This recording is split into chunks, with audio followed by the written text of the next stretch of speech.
안녕하세요, 시청자 여러분. 진짜 이야기에 오신 것을 진심으로 환영합니다. 오늘은 가슴을 울리는 특별한 이야기를 준비했습니다. 쏟아지는 빛 속에 쓰러진 김용빈, 그리고 밤새도록 그를 찾아 헤맨 손비나. 그가 품고 있는 이름 없는 우정의 선물의 진실은 과연 무엇일까요? 지금부터 그 숨겨진 이야기를 함께 확인해 보시죠. 2025년 8월 어느 늦여름 밤, 하늘은 하루 종일 흐리더니 갑자기 쏟아지는 폭우를 뿌리기 시작했다. 서울에서 예정된 야외 공연을 마치고 부산으로 향하던 김용빈은 다음 날 아침 중요한 지역 축제 무대에 서야 했다. 그러나 그날 밤, 그는 한순간의 판단으로 빗속에서 노래를 이어가기로 결심했다. 무대 위의 조명은 비에 젖어 번쩍였고 관객들의 우산은 바람에 휘날렸다. 그의 목소리는 빗물과 함께 관객들에게 파도처럼 밀려왔다. 하지만 시간이 지날수록 김용빈의 얼굴은 창백해지고 있었다.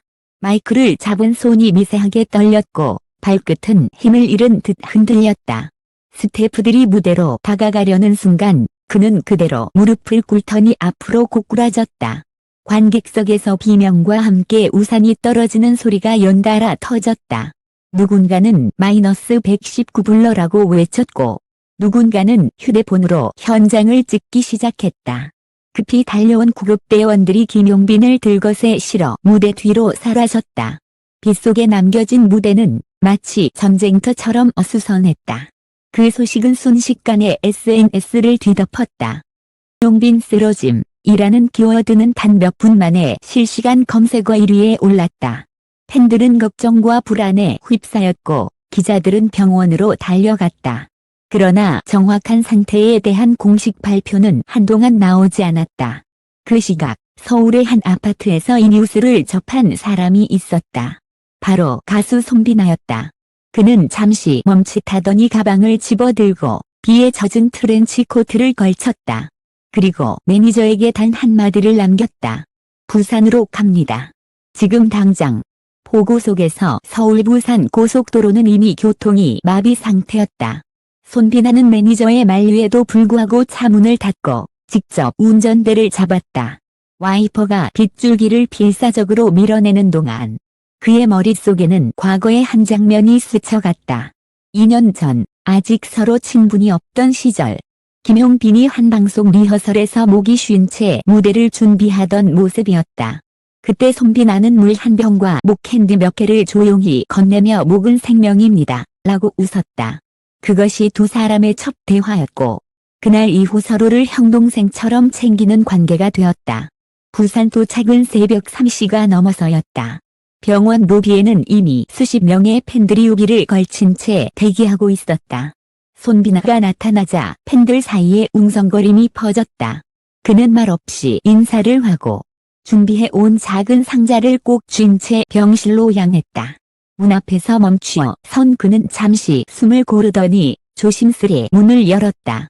병상 위에는 산소 마스크를 쓴 김용빈이 누워 있었고 창백한 얼굴에는 여전히 빗물이 마르지 않은 듯 보였다. 손비나는 조용히 다가가 상자를 그의 머리맡에 놓았다. 상자 안에는 어떤 로고도 가격표도 없는 작은 목걸이가 있었다. 그 목걸이는 순은으로 만들어진 이름 없는 우정의 상징이었다. 팬들도 매니저도 심지어 김용빈 본인조차 이 선물의 출처를 정확히 알지 못했다. 하지만 손비나는 말했다. 이건 당신이 무대에 다시 설 때까지 우리 우정의 약속입니다. 그 순간 병실 공기는 묘하게 울컥하는 기운으로 가득 찼다. 창밖에서는 여전히 빗소리가 들렸지만 두 사람 사이에는 말로 표현할 수 없는 묵묵한 신뢰가 흐르고 있었다. 다음 날 아침 병원 앞에는 수십 대의 카메라와 팬들이 몰렸다. 김용빈의 회복 소식과 함께 손비나가 건넨 이름 없는 우정의 선물은 그대로 미스터리가 되었다. 사람들은 궁금해했다. 그것은 단순한 장신구일까? 아니면 그들만이 아는 깊은 이야기를 담은 상징일까? 한 가지 확실한 건 폭우 속에서 시작된 이 드라마 같은 밤이 두 사람의 우정을 영원히 각인시켰다는 사실이었다. 그리고 언젠가 김용빈이 무대 위로 돌아오는 순간 그 목걸이는 다시 빛날 것이다. 그날 이후 이름 없는 우정의 선물, 은 팬들 사이에서 수많은 추측을 낳았다. 어떤 이는 그것이 단순한 장신구가 아니라 두 사람만이 아는 비밀의 약속일 것이라 했고, 또 어떤 이는 무대 복귀를 향한 의지와 응원의 상징이라고 말했다. 그러나 당사자인 두 사람은 끝까지 아무 말도 하지 않았다. 며칠 뒤 김용빈은 병상에서 천천히 일어나 창밖을 바라봤다. 그 창문 너머에는 여전히 비가 내리고 있었지만 그의 눈빛에는 이상하리만큼 단단한 빛이 깃들어 있었다. 머리맡에 놓인 목걸이를 조용히 손에 쥔 그는 미소를 지었다. 마치 곧 무대에서 다시 만나자 라는 무언의 약속을 세상에 전하는 듯했다. 복도를 나서는 순간 손비나는 빗속을 향해 한 번 더 고개를 들었다. 그 빗소리가 차갑게 느껴지지 않았다. 오히려 새로운 시작을 알리는 박수 소리처럼 두 사람의 우정을 축복하는 듯 울려 퍼지고 있었다. 김용빈의 병실은 언제나 조용했다. 그러나 그날만큼은 달랐다. 손비나가 조심스럽게 문을 열었을 때 그는 창가에 앉아 빗방울을 따라가고 있었다. 그녀가 들어오는 걸 알아차린 순간 김용빈은 천천히 고개를 돌렸고 둘의 눈빛은 잠시 동안 엉켜 있었다. 이거 놓고 가려고 했는데 그냥 건네줄게. 비나는 주머니에서 조심스럽게 작은 상자를 꺼내 들었다. 상자 안에는 손수 만든 듯한 목걸이가 있었다. 단순한 디자인이었지만 묘하게 따뜻함이 배어 있었다. 가운데에는 어떤 문구도 새겨져 있지 않았다.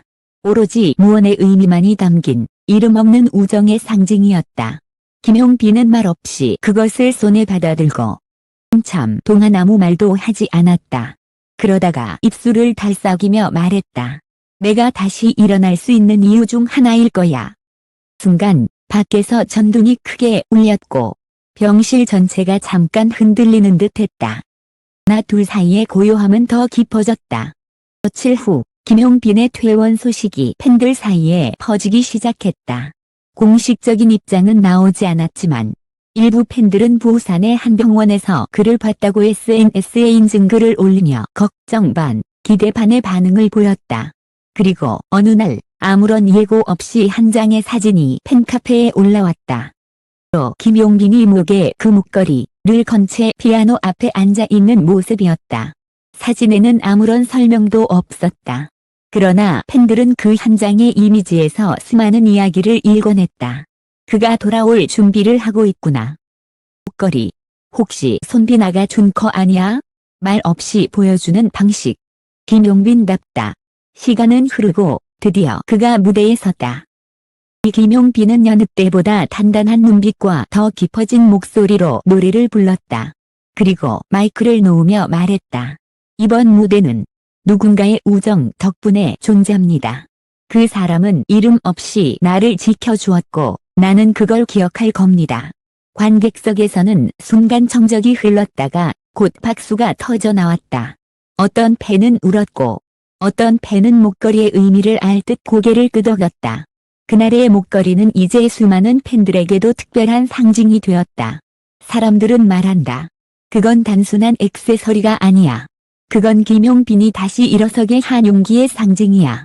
그 뒤로 손비나는 일에 대해 아무런 언급을 하지 않았다. 단 한마디도. 그러나 팬들은 알고 있었다. 무대에서 다시 일어난 김용빈의 등 뒤에는 늘 누군가의 조용한 응원이 있었다는 것을.